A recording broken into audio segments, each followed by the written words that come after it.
Ahoy hoy gang, if this is your first time with us, welcome. And if you're coming from a previous video, hey, we love to see it, and I hope you're doing well. Man oh manity, do we have a lot of just quality in this very short burst of a season. Technically the length of a 10 episode run, season 5 is very much the beginning of the shorter season run, and our descent towards the 7 seasons and a movie conclusion. Season 5 gives us some of the greatest character introductions and very much feels like the world is growing even more. We're getting a realized Venture Brothers utopia, and I wish I could go back and experience this show for the very first time again. If you've never seen the show before, please watch it all the way through. Support writers, support actors and animators, support the people that craft amazing stories like this that make you feel like a better person for having watched them. I'm not saying that from a sense of superiority, from the way it grips your heartstrings and builds a story that elevates itself time and time again and makes you realize that you can be a better person because they're trying to be better people. But enough of my rambling. Put on your clean suit because we're going live with Season 5. A very necessary episode to talk about alongside the actual season premiere. Venture Brothers Halloween opens with the assorted ways Hank and Dean tried to spook Doc and Brock and later hatred through the years. It's a wholesome reminder of where the series started, and I really love this intro as a perfect encapsulation of the writing of the show. They know how to deliver just truly hysterical highs. This episode takes place between different parts of What Color Is Your Clean Suit, so the ideal way to watch it is part of What Color Is Your Clean Suit, and then usually around the first commercial break, hop into Halloween, and then finish up Clean Suit at the end of the Halloween special. But we see Orpheus putting together a Brimstone Society celebration while Doc and Hatred start taking bets on what kids will get through the security systems. Hank, Dean, and Dermot go on an epic prank journey only to end up betting Dean to stay in a haunted house for a night.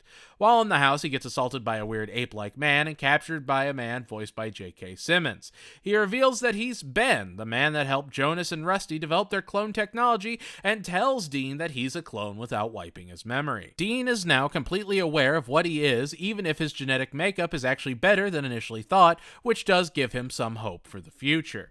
We also see Hank and Dermot just bonding and being dumb good buds, and it works for the two of them. Hank definitely seems more aware now than he did, and that has some to do with What Color, and the rest with just how much he's grown through the years. All of this while Orpheus and his magical friends, including his ex-wife and Outrider, as well as Red Mantle, put on a display of sorcery. However, when Al incites the group into doing a Raise the Dead spell, the Potter's field out on the back of the compound comes to life as dozens upon dozens of corpses rise from the ground and start to attack the house and Hank and Dermot. All of them immediately stopped by the power of the Master, disguised as Santa Claus, who goes to chide the magical overgrown children for raising the dead, only to have Orpheus come in and explain that the spirit of Halloween is expressing your true self.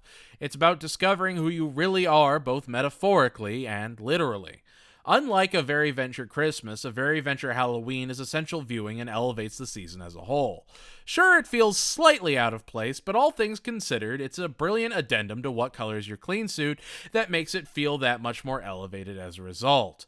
A Very Venture Halloween isn't the best episode of the season, nor is it even the proper premiere, but it has a job to do, and it did it spectacularly. We continue watching the evolution of Dean in real time. And it's also just a fantastic celebration of all the characters and their friendships along the way. I mean, there's some absolutely twisted jokes in the Brimstone Society, but just seeing Doc, Billy, Pete, and Hatred having a good time really sort of supports that they're all one big extended family at this point. I don't know, the Halloween special very much surprised me, especially with the very touching message by Orpheus at the end. It's those kinds of moments that really show you what Venture Brothers is. Other shows have Halloween specials.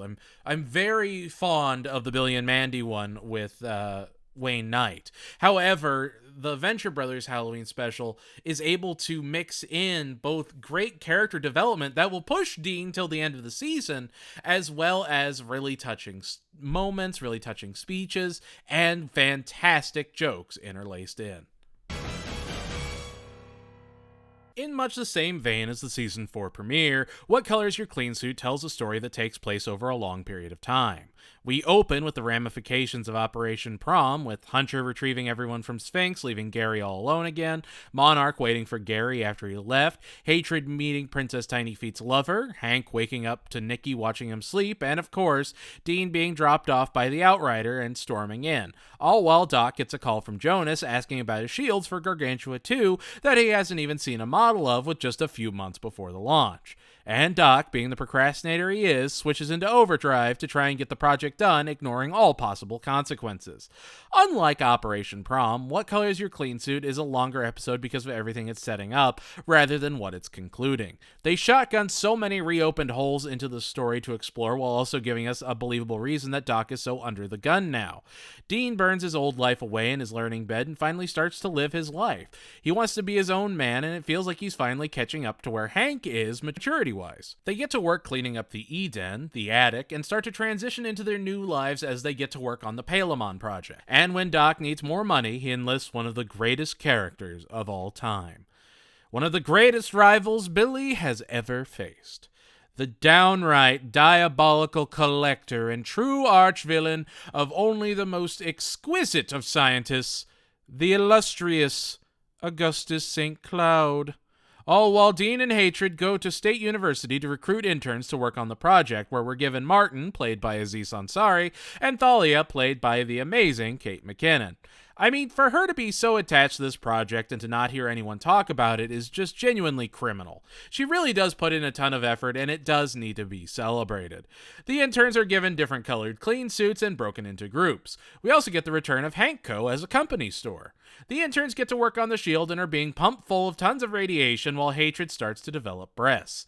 We then get a jump to after Halloween and Dean confiding in Thalia about discovering he's a clone, and she reveals that she's grown a new set of arms from the radiation they've been exposed to.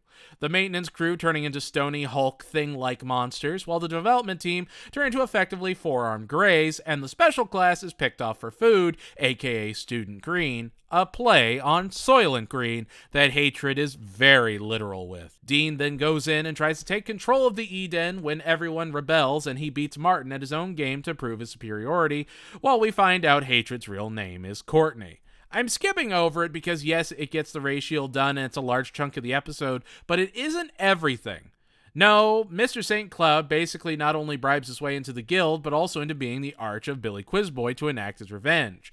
We also get the Monarch trying to bring 21 back into his fold because he just can't accept that he's really gone. I will say the interesting thing about the interns being transformed into the antagonists is it's a perfect example of how what happens at the Venture compound has been slowly leaking out into the real world. Season 2, they started exploring that idea. Season 3, kids would even come into the compound for a day camp. Season 4, you have not only Sphinx moving in, but the Ventures going off-site more and more to places like college or just the mall. And now in Season 5, you have everyday people being blasted with radiation and turned into mutated psychic monsters.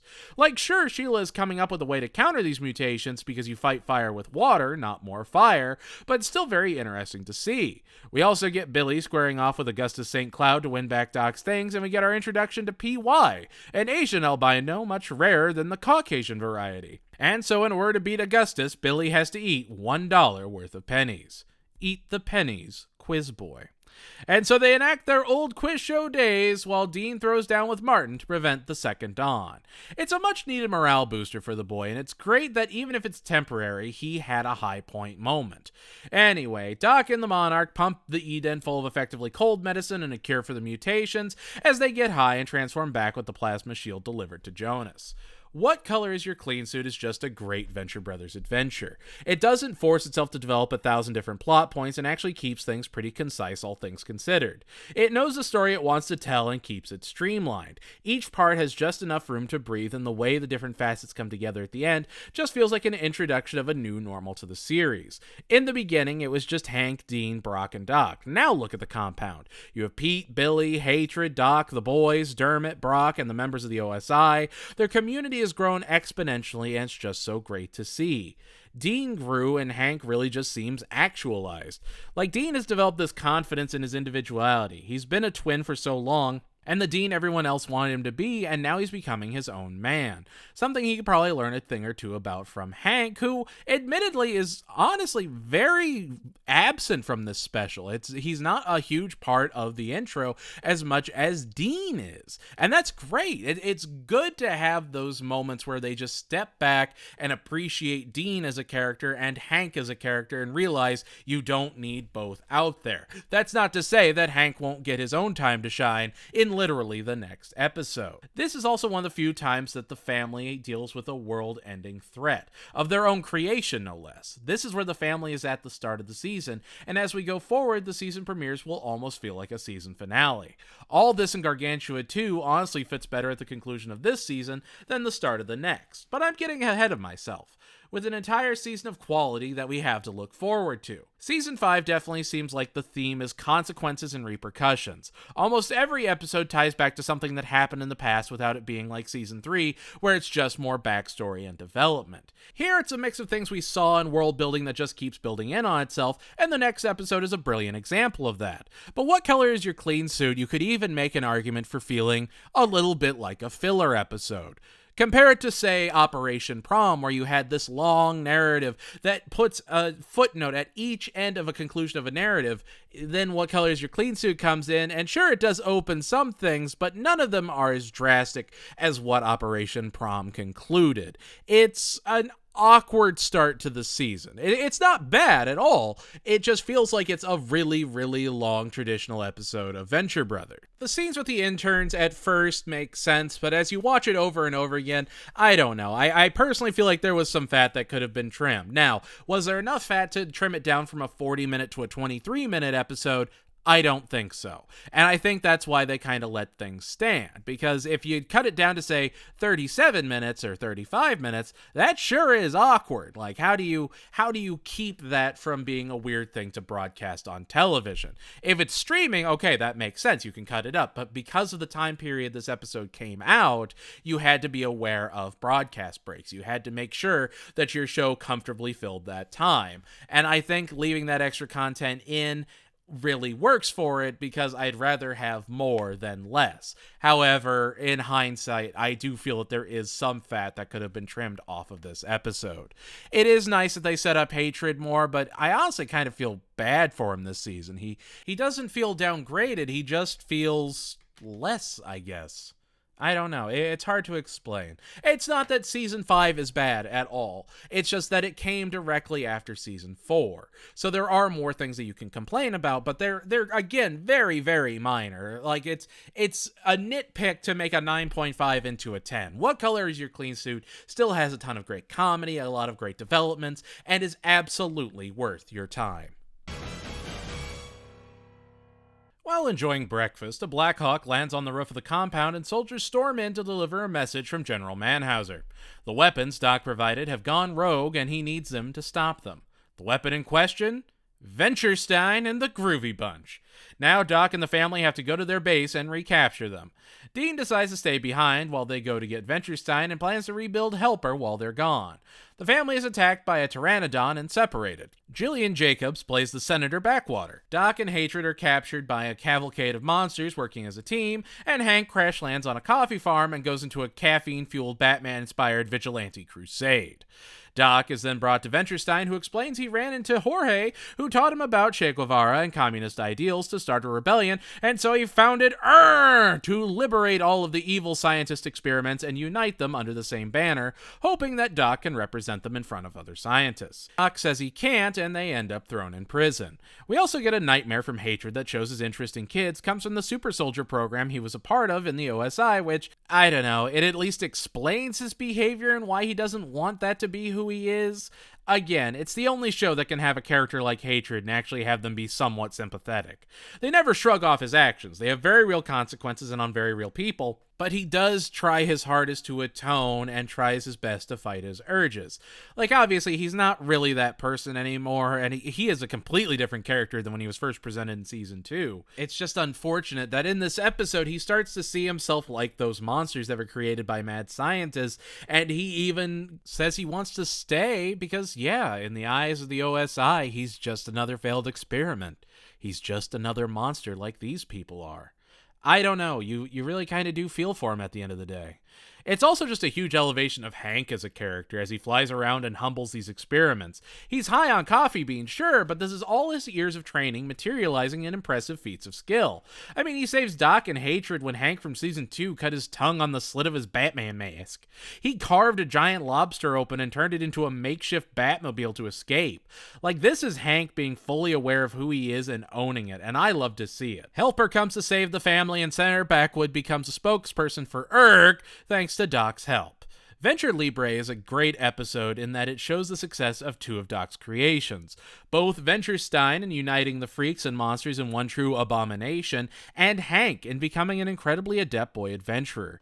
Dean is just exploring himself while the rest of the family is out on an adventure, and that works for the dynamic as things stand. It's almost like everyone is trying to keep going business as usual as the world changes around them, and they feel more and more out of place while still finding a place where they belong.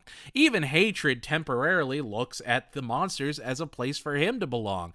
It's just kind of unfortunate that there's not a ton more that goes on with Hatred this season. He's just kind of there, which is just, I don't know. I feel for him. I feel like that is a character that as the show goes on, he gets progressively less and less screen time, and you understand it, but you also put a ton of time into him to begin with. Like, keep it balanced, I feel.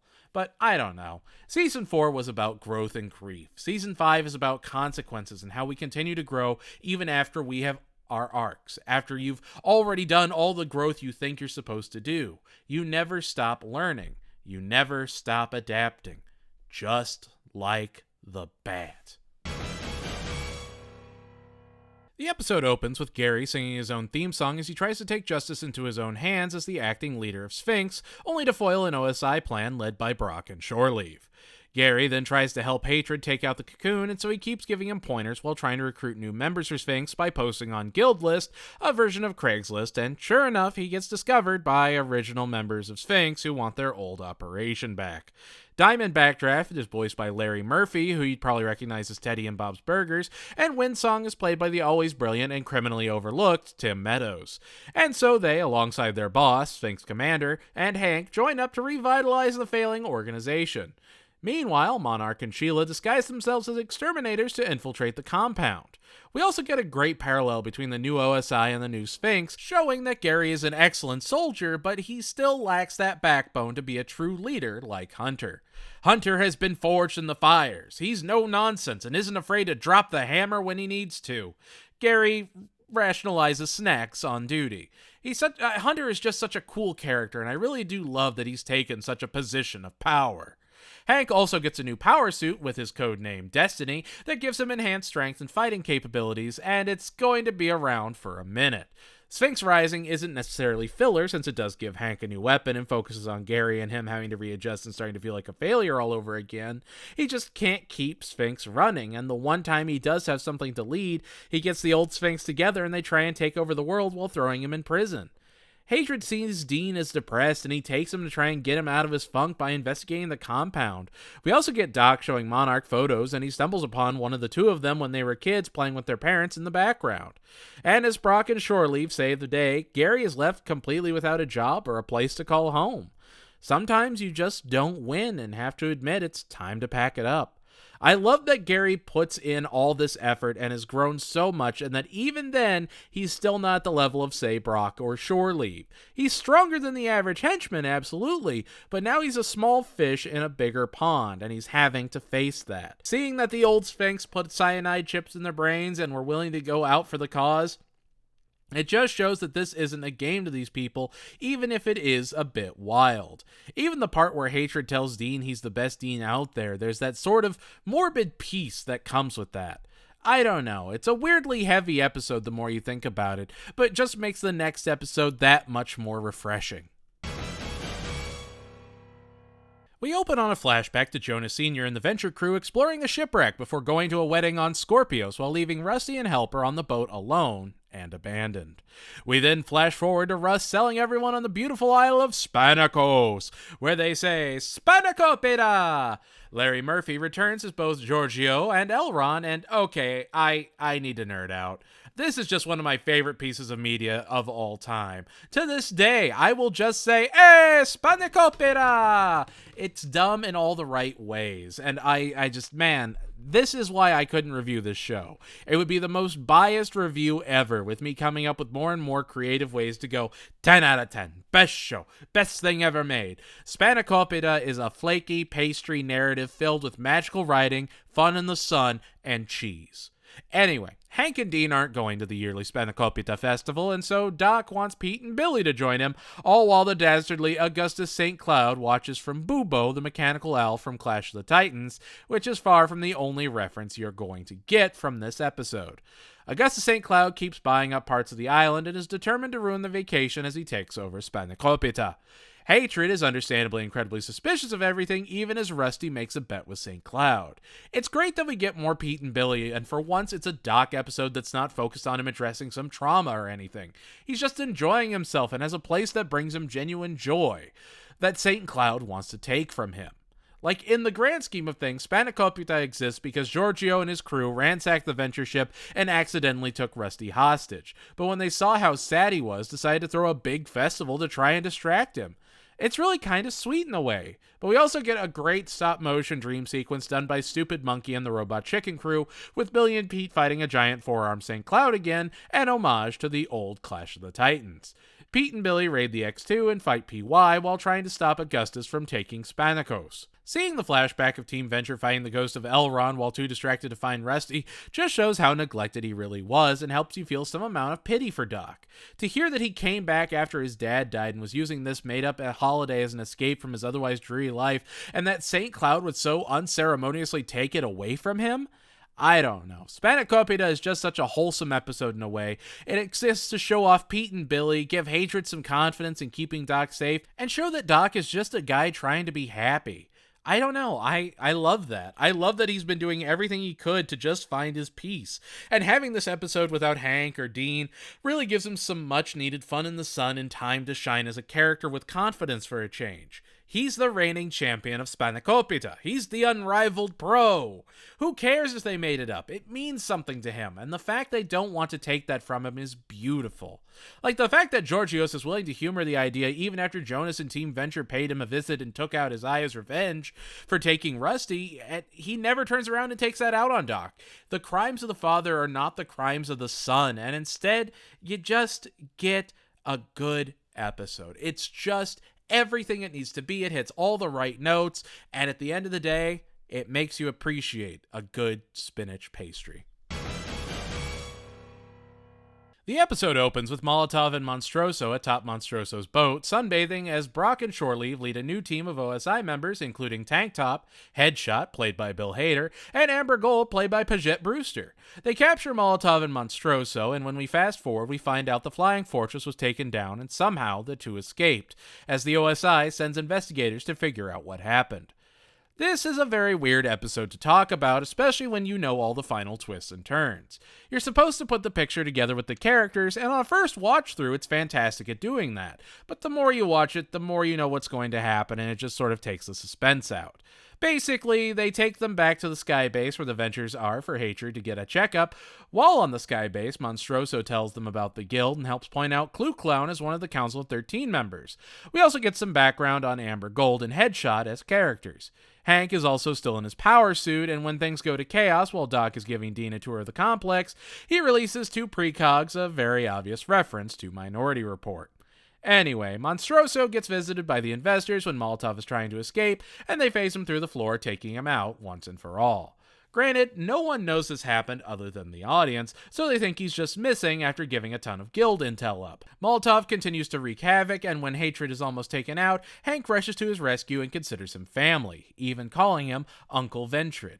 I like that for him. He's earned a little bit of recognition, and it's great to see for his character even if he wasn't conscious for it. He really cares for the family and just wants to do what's best for them. Molotov then steals Hank's power suit and escapes for one last epic showdown against Brock. They fight, Hunter reveals she's like a quintuple agent at this point, and she's actually on their side now, so he throws just the power suit into a turbine, and she slinks off into the shadows. The three men that are investigating the incident turn out to be the investors in disguise, and yeah, it's just a lot of cat and mouse the whole episode. Again, your first or second time you're discovering new things as they work at building out this new OSI, and you get a feeling for the mystery of it all, not really knowing what the truth is. The more times you view it, the more you piece together how it's parodying that trope where they have some completely inconsequential developments sprinkled in as red herrings to keep you guessing for no real reason. Also, seeing Hank all atrophied is it's just tragic, but it needed to happen. He was too attached to Destiny. OSI Love You feels like another anchor point for the series. Like, nothing will be the same from this point forward. It's impressive how they can build that suspense and drama in a comedy series and still maintain that delicate balance.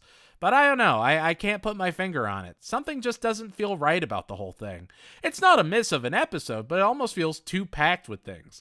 Like it's afraid it's going to lose your attention as it builds up the world. Maybe because we as an audience already know about the guild and the council and have pieced together who a few of the members are from Dr. Z and Red Mantle.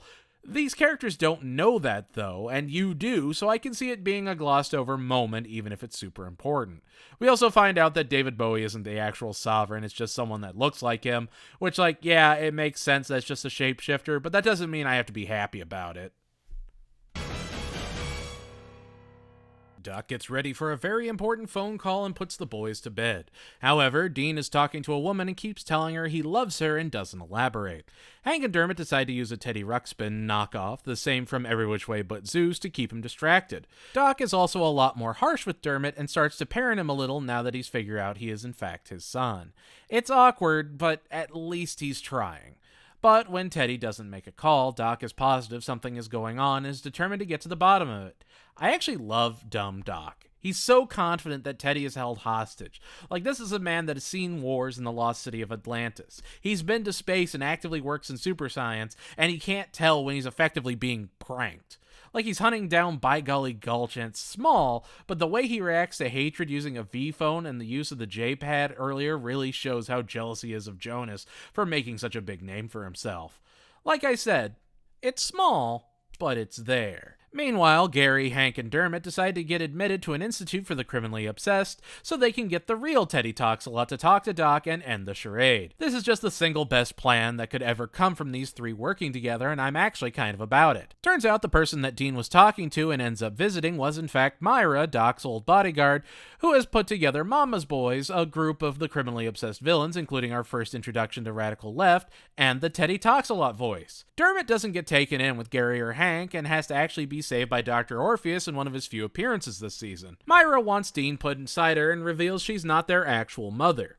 You really hurt for Dean here, who this entire time he's just been looking for some kind of maternal love, and hey, why wouldn't he think she might be his mom? Everyone's lied to him about other things, why not that? And then even that is ripped away from him tragically. It just stings for him, and you wish you could make it easier. All this while Doc and Hatred share deathbed confessions, even having Doc tell him that Dermot is in fact his son. Gary, aka the Viceroy, and Hank break out of the mental ward and lead a riot that causes the Teddy voice to save Doc and reinforce everything he thought was true. Dean confides in Hank that it's actually great that Hank is there for him, and that he does actually try to help. Mama's Boys is great and a wonderful juxtaposition of Hank and Dean. Hank is looking for freedom, and Dean is looking for some kind of connection. Dean knows he's a clone. Hank knows he's Hank, and they're both valid in what they're doing. Hank has shown a surprising amount of emotional maturity as the series has gone on, and he's much more aware of what's going on around him than he may have initially let on. I don't know, you can tell there's something deeper there, and as the series goes on, it really starts to materialize. It was interesting to see Myra again, but there really weren't any new big revelations, other than Dermot sort of unofficially being inducted into the family, and the closer that Myra is, in fact, not their real mother. Though that mystery, to this day, still remains open. Mama's Boys also has a very almost gothic tone to it that I can't really ignore. It feels like you could have made that a Halloween episode if you really wanted to, and it has a lot of the nuances, a lot of the themes that you would expect from it, that it just never really can commit to with only 23 minutes of runtime. I don't know, there's just a lot of really pleasing aesthetic to Mama's Boys that really helps tell the story. It feels very lost. It feels like you're getting lost in the woods, which explains Dean. It explains Hank trying to correct himself and getting lost in the lies. I don't know. The more you think about Mama's Boys, the better it gets. It has a lot that it works with. It has legs. And from Out of the Shadows, we get a guild-focused episode. Why show off one or two members of the Council of 13? We can just show all of them at once and get it over with. Red Mantle is at the funeral of Clue Clown when Vendetta, aka Venturion, announces that a meeting has been called. We get the return of Captain Sunshine and his new Wonder Boy, who seems to be a play on Damian Wayne. Brock and the OSI try and honey trap Vendetta by enlisting the help of Ghost Robot. Phineas Phage gets added to the Council of 13, and they all decide to go out clubbing. I gotta say, I just love that one of the council members is unapologetically a Kamen Rider reference. It just works, and seeing them just hanging out again, much like home is where the hate is, feels natural in this world. And of course, there'd be a supervillain club full of supervillains. But Vendetta and Ghost Robot go on a date and end up going to Don Hells together. Brock and Shoreleave dress up as villains to get into Don Hells, and Doc and Billy follow him to go to the party. Ghost Robot starts to bore Vendetta as he finds any excuse to run away. And then we get the return of Brick Frog! Brick Frog can get into Don Hells! For once, I have hope again. I gotta say that I love Doc and Billy getting into the club, and they think they get in because their disguise worked, but they were honestly just marked right away. They get thrown onto the wheel of torture, and right as Brock is about to throw everything away to save the day, the monarch of all people steps in to reclaim Doc. Doc is his arch, and he's not going to let anyone else have him without a fight, which has a charm to it in its own way. And right as things seem to be relaxing and the monarch is confronting Doc, the giant disco ball falls and seemingly crushes Doc underneath it. In the post-credits, Sheila is offered a position on the Council of 13, and we see that Dr. Henry Killinger has joined up with the Revenge Society. Bot Seeks Bot is a very sudden and unsuspecting part 1 of a 2-part season finale. You wouldn't think it was, and yet it has direct repercussions on the next episode. From the reveal of the Council and the introduction to Don Hells, plus just tight joke work and outstanding world building, we have a lot to take in that we may not realize the importance of initially, like Venturion.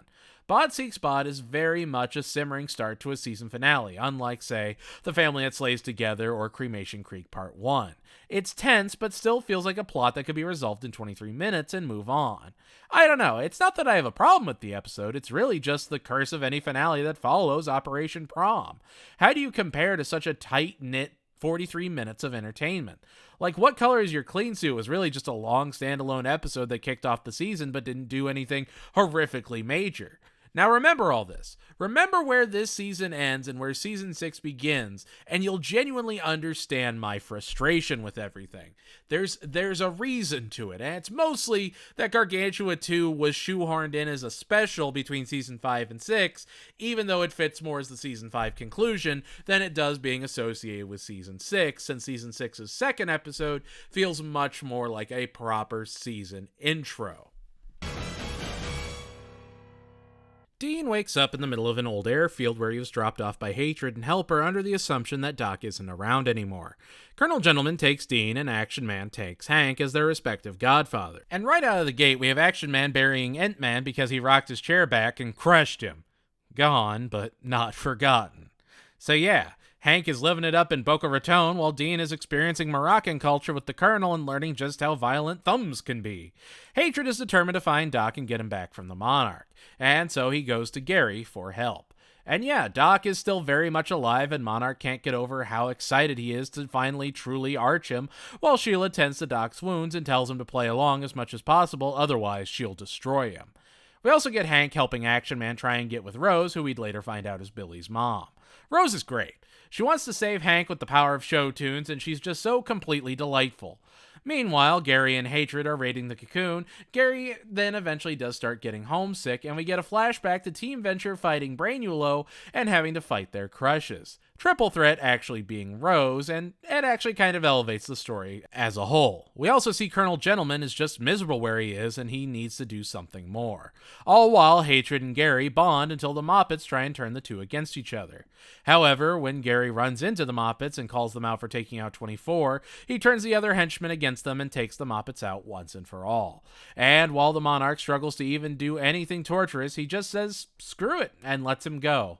All part of his greater scheme to mentally mentally and emotionally break him, while 21 comes back to patch things up, and hatred accidentally blows up the cocoon as it collapses onto the house and into the middle of Malice. And that would be it if the after credit scene didn't hit. We get the Monarch, Sheila, and 21 moving back into the Monarch's childhood home, while Ant-Man gets a proper funeral on the Venture compound grounds.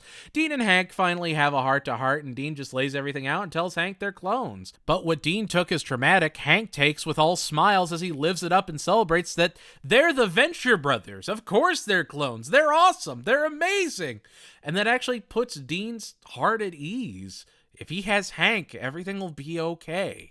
It's such a sweet, undervalued moment that sort of wraps that whole season up. Just having Dean finally confide in Hank, thinking that, you know what, I don't have anything to lose. I'm going to tell my brother what we really are. And Hank just welcomes it with open arms. He's just willing to keep being him. I don't know. The Devil's Grip is complicated. Comparing it and Bot, it just doesn't feel right. They feel like two vastly different stories just kind of shoestring together, like two grocery carts tethered to one another. Each cart packed full of great product, don't get me wrong, but their connection just feels flimsy at best. It's probably the weakest finale so far, and that's not to say it's bad, just not to the same level as everything else on display. It's got a lot of great emotional moments, the very swift resolution of the Muppet conflict, and overall does have a lot of high points, mostly centered around Hank and Dean and their individual adventures, but it just felt very lackadaisical for a finale compared again to something like Operation Prom. And it's not that this duo of episodes couldn't work, it's just weird that they're together as the finale, and not something like Bright Lights, Dean City, and Everyone Comes to Hank's. I feel like that's more on the studio than it is Doc Hammer and Jackson Public. I wholeheartedly believe that all this in Gargantua 2 is the true and proper season finale, instead of just a big event. But alas, that's a conversation for a different video. And that's Season 5! Overall, it's very much the Final Fantasy VIII theory. The only thing Final Fantasy VIII did wrong was come out after Final Fantasy VII. How do you follow up a season like Season 4 and still stand on your own 2 feet? Between what color is your clean suit, the introduction of Augustus St. Cloud as something more than a few lines in Tag Sale You're It, the brilliance that was Spanakopita, and the fantastic writing of OS I Love You, Season 5 is a short season jam-packed with quality. A lot of the gripes I could have with the season are minor at best, and they're only exaggerated because I watched Season 4 right beforehand. But what were your favorite episodes of Season 5? Least favorite? Anything you think I was wrong on? Right on? Let me know in the comments below. And if you liked what you saw, make sure to like, share, comment, and subscribe. Tell your friends we're out here. We've also got Twitter, Patreon, Twitch, and Discord. And like always, stay strong, keep fighting, and know that I believe in you. And I'll see you next time as we get our fix of Season 6. Go Team Venture!